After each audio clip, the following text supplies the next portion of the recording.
26 até o versículo de número 30. Glórias a Deus. Aqueles que têm Bíblia encontraram, amém? Amém. Diz assim: enquanto comiam, Jesus tomou o pão e, abençoando-o, partiu e o deu aos discípulos e disse: tomai e comei, isto é o meu corpo. E tomando o cálice e dando graça, deu-lhe, dizendo: bebei dele todos, porque isto é o meu sangue, o sangue do Novo Testamento, que é derramado por muitos para a remissão dos pecados. E digo-vos que desde agora não bebereis deste fruto da vide, até aquele dia em que eu beba de novo convosco no reino de meu Pai. E tendo cantado um hino, saíram para o Monte das Oliveiras.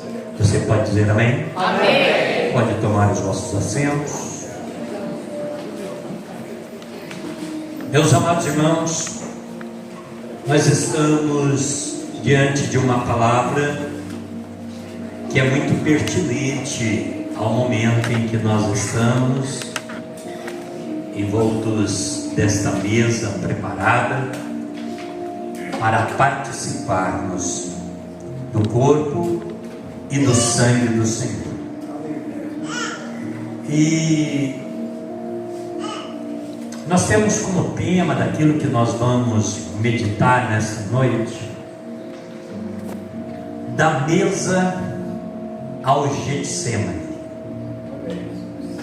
Da mesa ao Getsemane. Esse texto, ele nos vislumbra esta realidade. Lições que temos a aplicar na nossa vida, voltado à Santa Ceia do Senhor. Amados, nós olhando aqui para esta palavra, todos nós sabemos que o momento em que está desenrolando esse acontecimento aqui, Jesus está nas suas últimas horas do seu ministério terreno aqui na terra, não é? Poucas horas antes dele enfrentar a cruz. Ele enfrentar a cruz. E eles estão reunidos em um lugar simples, não é? Simples. Nós já pregamos aqui uma certa feita que até o cenáculo que ele participa ali da ceia é emprestado, né? Jesus, quantas coisas que Jesus, às vezes nós lutamos por tantas coisas e Jesus, tudo que ele usou era emprestado. O jumentinho era emprestado, a manjedoura não era dele, túmulo não era dele. Às vezes a gente fica atrás de tanta coisa, mas aqui ele está em um lugar muito simples, em volta da mesa. Mas nós vemos aqui que Jesus, ele estabelece aqui nesse momento uma das ordenanças mais profundas da igreja, que é a Santa Ceia.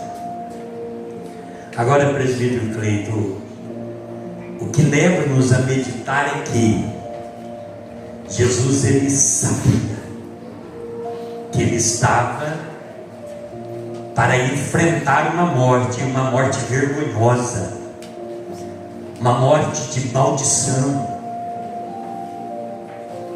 não é? Mas o que eu vejo aqui em Jesus é que ele não estava preocupado com o que ele iria enfrentar. O que ele estava preocupado é o que ele iria estabelecer naquele momento. E a Bíblia diz que neste momento Jesus, ele se preocupa em estabelecer a ordenança mais profunda da igreja, que é a ordenança da Santa Ceia. Porque a Santa Ceia é uma ordenança, assim como o batismo também é uma das ordenanças de Jesus. a Santa Ceia também é uma ordenança de Jesus. Agora, amados, o que nós precisamos entender é que o que está acontecendo ali e transliterando para os nossos dias, para este momento aqui, Jesus não está estabelecendo um simples ritual. Não. De nós nos reunirmos, né? Talvez colocar a roupa mais bonita que nós temos no nosso guarda-roupa para vir. Isso não tem nada de errado, é muito bom você escolher uma das roupas mais bonitas que você tem para você estar diante da mesa. Não tem nada de errado nisso, mas esse não é o valor primordial. Não é. Porque não é simplesmente um ritual. Jesus não quer estabelecer aqui simplesmente um ritual, mas Ele quer revelar no coração dos discípulos o que está no seu coração. Aleluia.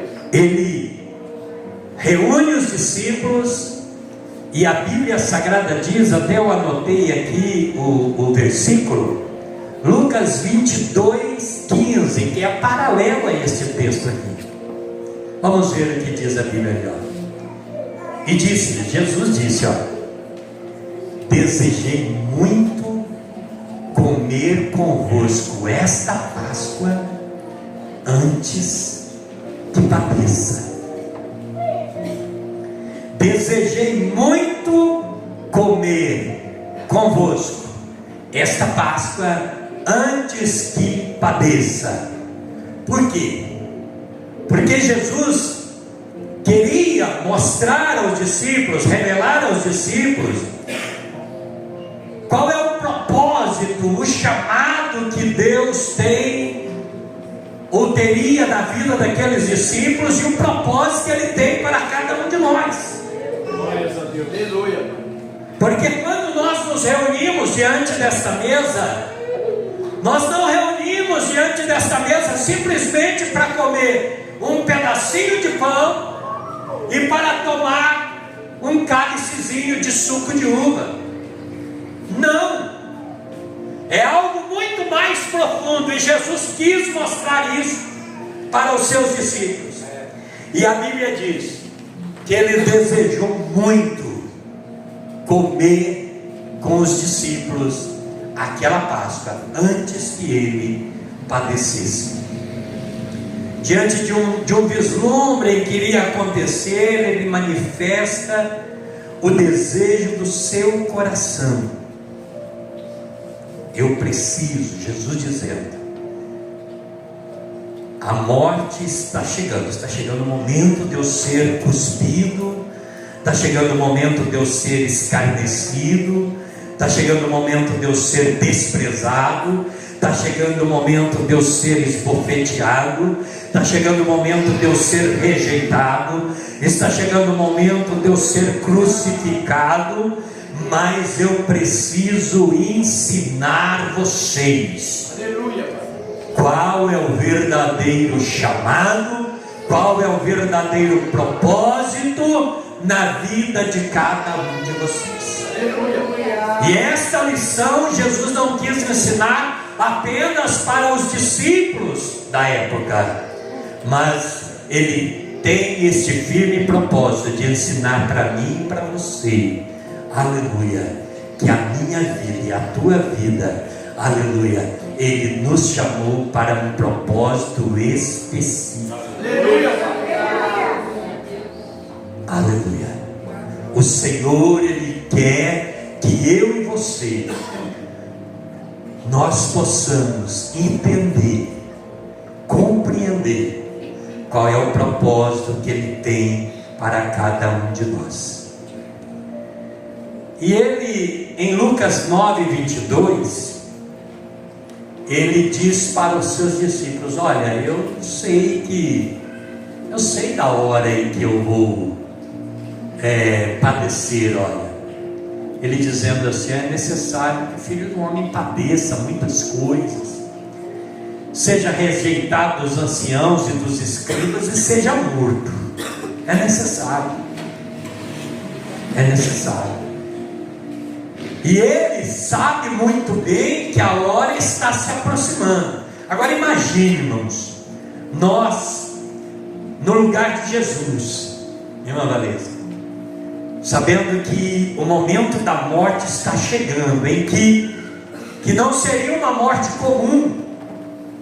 Ele estaria carregando naquela cruz todos os meus pecados, todos os seus pecados, os pecados de toda a humanidade. Ele estaria carregando ali naquela cruz.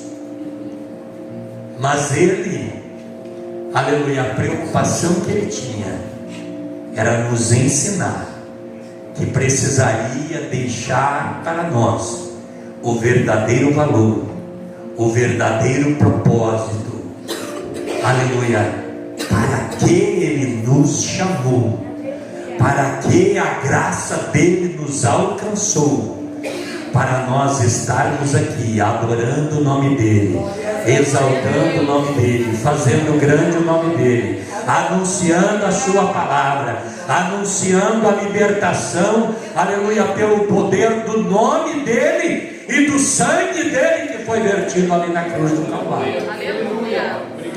E quando nós olhamos aqui, nós vemos, ele diz: olha, é necessário que o Filho do Homem padeça muitas coisas e seja rejeitado dos anciãos e dos escribas e seja morto. Mas ele também sabia que ele ressuscitaria ao terceiro dia. Aleluia. O Filho do Homem vai ser entregue, o Filho do Homem vai ser rejeitado, e o Filho do Homem vai ser morto, mas o Filho do Homem também ressuscitará ao terceiro dia. E é isto, aleluia, que nos firma cada vez mais em sua presença, porque nós sabemos que o nosso Cristo, ele não está morto, ele não está pendurado em uma cruz, mas ele está vivo, assentado à direita de Deus, intercedendo por mim e por você. É por isso que nós estamos aqui adorando o nome dele. Aleluia. Então no verso de número 26 do texto em que nós lemos, de Mateus capítulo 26 e o versículo 26, a Bíblia diz que ele entrega-se voluntariamente. Entrega-se voluntariamente. Vamos ver o significado. Olha o que ele diz: enquanto comiam, Jesus tomou o pão e, abençoando, o partiu e deu aos seus discípulos e disse: tomai, comei, isto é o meu corpo. Ele está dizendo: eu estou entregando, eu estou voluntariamente me entregando por amor a você. Aleluia. É interessante, Jesus toma o pão, abençoa, parte e entrega. Aleluia. Ele está dizendo: olha, eu estou doando a minha vida por você. Sabe o significado disso? O Filho de Deus, que estava na glória junto com o Pai, esvaziou-se de sua glória, encarnou-se, aleluia, e nasceu em uma manjedoura, cumpriu o seu ministério terreno e agora ele está prestes, aleluia, ao caminho do Gólgota para se entregar por mim e por você.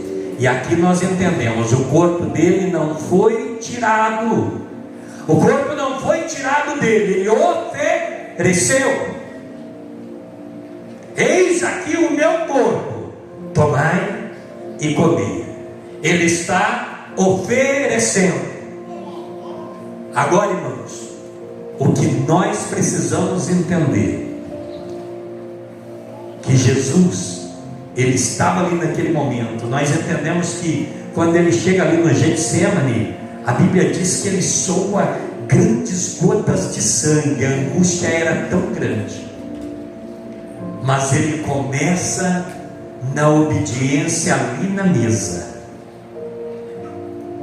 A aplicação que tem para mim e para você nessa noite: a obediência não começa na cruz, a obediência começa na mesa. Aleluia. Aleluia. Que o Espírito Santo de Deus faça nos entender que a obediência não está lá na cruz, a obediência está na mesa. Ao momento em que nós, aleluia, tomamos parte deste pão e tomamos parte deste cálice, o Senhor quer que eu e você assumamos um compromisso de obediência a Ele. Glórias a Deus. Louvado e engrandecido é o nome do Senhor. Cristianismo não é apenas crer em Cristo, Aleluia. é participar do seu sacrifício, vivendo uma vida de entrega. Esse é o Evangelho, irmão.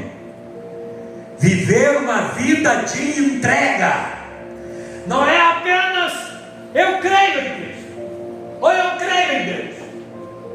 Porque você sai na rua aí e pergunta para qualquer um: você crê em Deus? Eu creio. Salvo os ateus, né, que são mais ou menos aí uns 2% da população mundial. Uns 2, de 2 a 3%, embora está crescendo muito o ateísmo no mundo, mas é 2, 3% de ateus.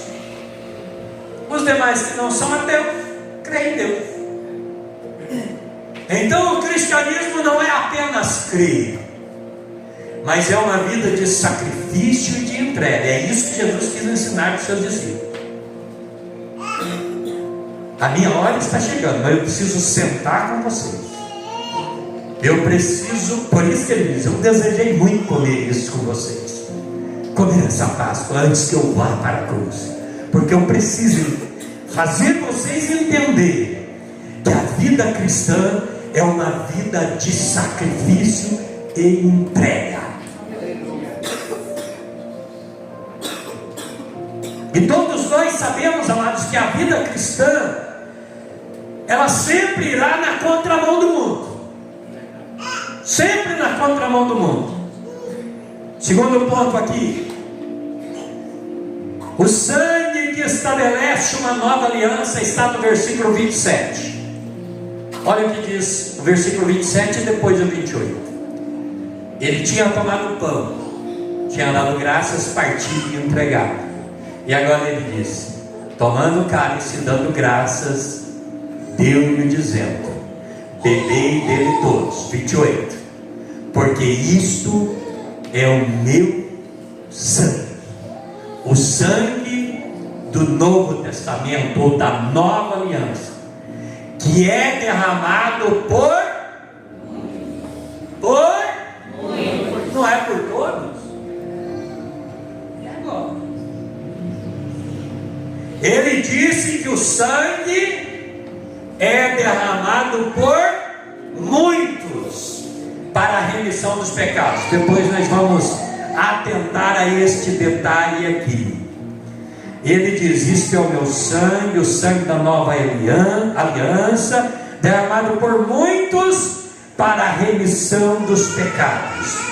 O sangue fala de perdão, fala de redenção, fala de reconciliação. Não é mais a antiga aliança baseada naqueles sacrifícios repetidos, aqueles sacrifícios em que a pessoa, ele pecava, pegava lá o animal e ia sacrificar, ao ponto de chegar o momento em que os oportunistas já iam para a porta do templo, faziam um curralzinho lá e já enchia de ovelhas, de bodes lá na porta do templo, pombos, não é? E já ficava lá vendendo, porque a pessoa que pecava para sacrificar o animal, ele tinha que levar o animal.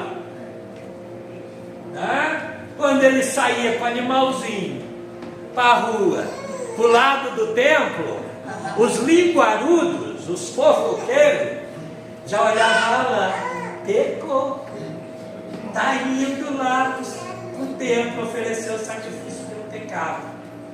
Quem que os oportunistas disseram? Não, vocês não precisam passar vergonha não, já tem aqui na porta do templo, vocês compram aqui, já entram e ninguém vê.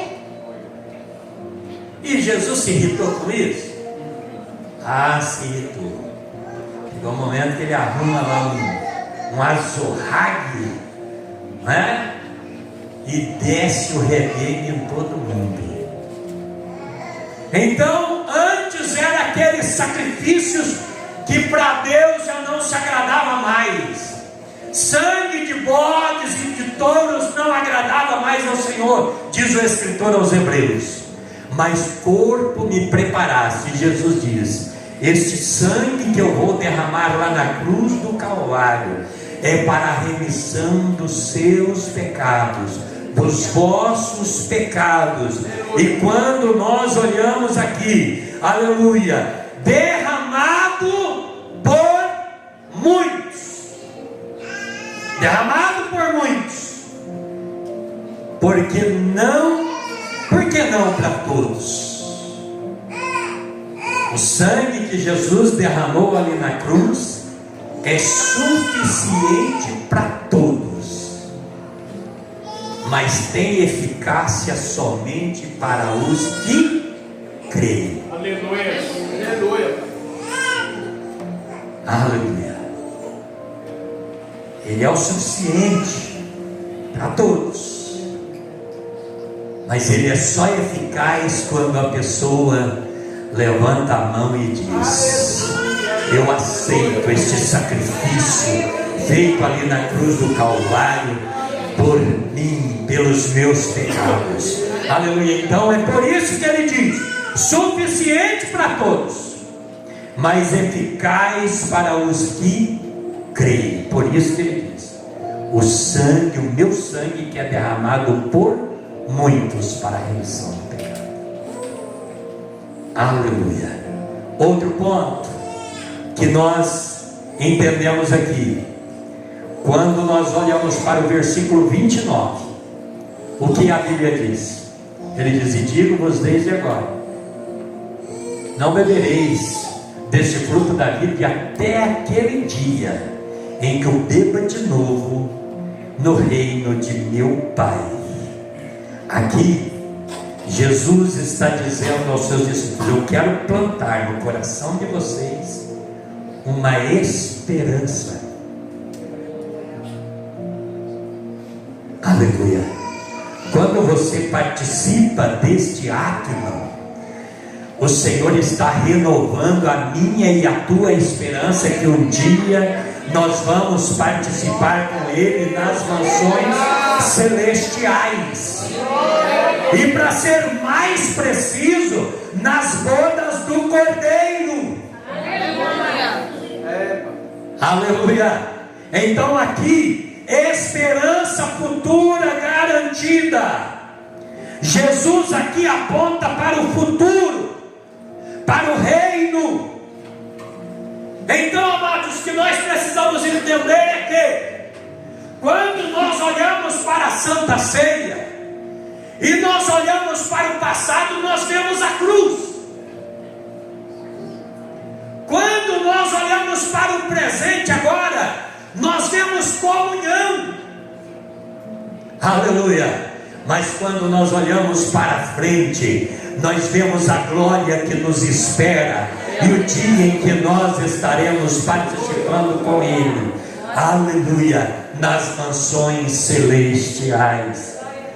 Existe um banquete preparado para mim e para você, irmão. Você pode dar um glória por isso, irmão?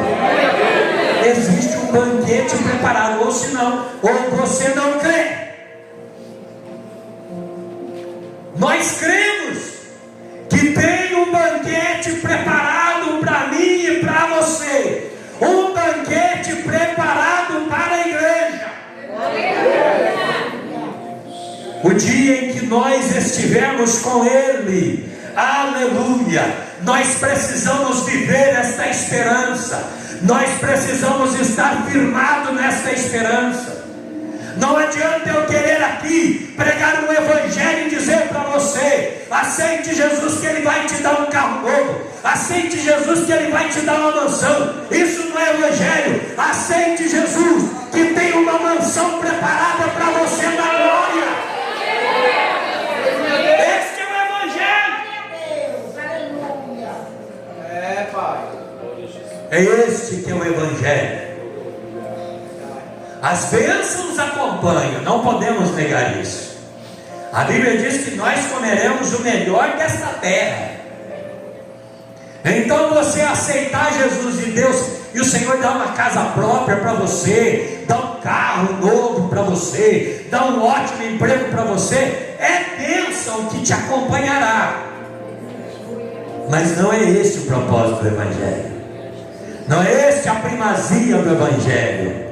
Não é este o foco do Evangelho. O foco do Evangelho é: me aceite como Salvador, Jesus dizendo, e eu tenho uma morada preparada para você lá na eternidade. E quando eu vir te buscar, aleluia, através do arrebatamento da igreja, porque nós vamos subir no arrebatamento. Nós vamos subir no arrebatamento. Nós vamos subir no arrebatamento. Ah, mas eu vou morrer amanhã, e o arrebatamento vai ser daqui 10 anos. Eu vou subir no arrebatamento. Prova para mim que não. E além do mais, eu vou ser ressuscitado primeiro, porque você vai ser transformado se você estiver vivo. Ressuscitarão primeiro. Depois, os que estiverem vivos serão transformados. E aí subiremos todos juntos. E às vezes a pessoa diz assim: ah, meu Deus, eu quero participar do arrebatamento. Não, irmão, você vai participar do arrebatamento. Mesmo que você morrer, você vai participar do arrebatamento. Glória a Deus. É a Bíblia que diz: os que estiverem mortos em Cristo, não é qualquer morto não, viu, irmão? É o morto em Cristo, é o morto salvo. Ele ressuscitará primeiro em corpo glorioso, e os que estiver vivo, e Paulo diz assim, olha a esperança que Paulo diz: e nós que estivermos vivos. Paulo tinha convicção que ele ia participar do arrebatamento sem experimentar a morte. Mas de qualquer maneira, eu quero, se eu morrer antes do arrebatamento, eu quero ressuscitar juntinho com Paulo, juntinho com Abraão, com Isaac, com Jacó, com Davi, aleluia, os homens, aleluia, que marcaram a sua história aqui na face da terra, servindo ao Senhor com sinceridade no coração, e participar com Cristo nas bodas do Cordeiro. Enquanto isso não acontece, nós vamos estar participando aqui. Eu quero que você se levante, se coloque de pé para nós orarmos a Deus, agradecer ao Senhor por mais este mês de vitória que o Senhor nos deu. Aleluia, louvado e engrandecido é o nome do Senhor.